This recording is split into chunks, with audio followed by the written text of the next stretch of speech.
I know that everybody asks about this and nobody shares it, so here is exactly how to start affiliate marketing. This is part 2, how to find a good product to promote. So once you have your niche picked out, it's time to find a good product to promote within that niche. And if you don't know how to pick a niche yet, go look at the pinned video on my page. So there are a bunch of different affiliate marketplaces where you could scroll through different products to promote, but for this example, let's go with Digistore 24. So you're gonna go to Digistore 24 and sign up for a free account. So once your account is approved, you have access to the marketplace, which has a ton of different products within every niche.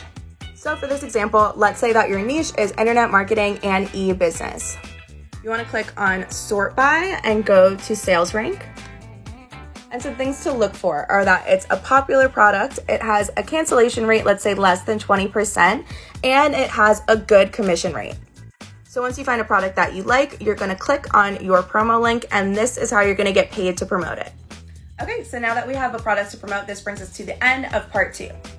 Be sure to give me a like and follow so that way you can stay tuned for part 3, which is gonna be how to build a simple sales funnel around your product.